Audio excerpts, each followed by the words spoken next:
കൂലിപ്പണിക്ക് പോകുന്ന ഒരു മക്കൾ പോലും ഇത്ര നികൃഷ്ടമായിട്ട് ഒരു തന്ത ഇങ്ങനെ ഇട്ടിരിക്കത്തില്ല.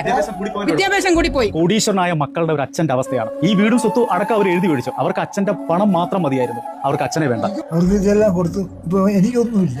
ഈ ചുറ്റും നിൽക്കുന്ന നാട്ടുകാരാണോ ഈ അച്ഛനെ നോക്കേണ്ടത്? ഒന്ന് ചിന്തിച്ചു നോക്കുക. രണ്ട് ആൺമക്കളുള്ള ഒരു അച്ഛനാണ് ഈ നിൽക്കുന്നത്. അദ്ദേഹത്തിനെ അങ്ങോട്ടങ്ങൾ കൊണ്ടുവന്നു കഴിഞ്ഞാൽ അപ്പൊ അതിന്റെ ഫലം നിങ്ങൾ അനുഭവിക്കും. അവർക്ക് ഏതാണ്ട് എങ്ങനെയൊക്കെ പിടിപാടുണ്ടെന്ന് പറയുന്നത്. മൂത്ത മോൻ പറഞ്ഞെന്ന് പറഞ്ഞാൽ അവരെ ചുറ്റും താമസിക്കുന്ന ഹൈ ക്ലാസ് ആളുകളാണ്. അച്ഛൻ ബഹളം വെച്ച് അവർക്ക് നാണക്കേടാ. ഇവിടെ താമസിക്കുന്നവരെല്ലാം സാധാരണക്കാരല്ലേ, ലോക്കൽ ആളുകളാണ്. അതുകൊണ്ട് നിങ്ങൾക്ക് വലിയ ബുദ്ധിമുട്ടില്ലെന്നുള്ള രീതിയിൽ അവർ സംസാരിച്ചു. അച്ഛൻ കരയുവാണ്. അച്ഛൻ വിഷമിക്കാതെ.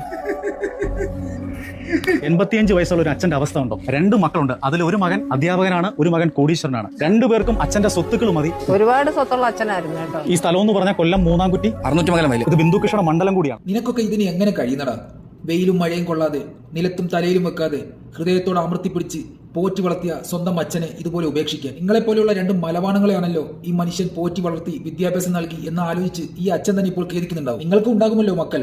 നീയൊക്കെ ഏതെല്ലാം വഴികളിലൂടെ എങ്ങനെയെല്ലാം സഞ്ചരിച്ചുവോ അതേ വഴികളിലൂടെ മാത്രമേ നിന്റെയൊക്കെ മക്കൾ സഞ്ചരിക്കുള്ളൂ. ഓർത്തോ, നിന്നെയൊക്കെ വളർത്താൻ ഈ മനുഷ്യൻ എത്രമാത്രം കഷ്ടപ്പെട്ടിട്ടുണ്ടാവും.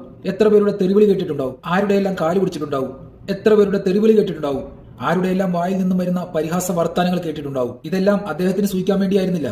അദ്ദേഹത്തിന്റെ സുഖങ്ങളെല്ലാം മാറ്റിവെച്ച് തന്റെ മക്കൾ നന്നായി ജീവിക്കണം, നന്നായി അവരെ പഠിപ്പിക്കണം എന്നുള്ള ചിന്ത മാത്രമായിരിക്കും ആ മനുഷ്യന്റെ മനസ്സിലുണ്ടായിരുന്നുള്ളൂ. നിങ്ങളെപ്പോലുള്ള 2 മൃഗങ്ങൾക്ക് വേണ്ടി ജീവിതം മാറ്റിവെച്ച ഈ മനുഷ്യനല്ലേ ലോകത്തെ ഏറ്റവും വലിയ മണ്ടൻ. എന്തെല്ലാം ചെയ്താലും എന്തെല്ലാം കാണിച്ചാലും അതിന്റെ എല്ലാം പ്രതിഫലം തിരിച്ചു കിട്ടാതെ, തിരിച്ചു കൊടുക്കാതെ ഒരു കാലവും കടന്നുപോയിട്ടില്ല. നമുക്ക് കാത്തിരുന്ന് കാണാം. ഇവരിൽ ഒരാൾ അധ്യാപകനാണെന്ന് പറയുന്നു.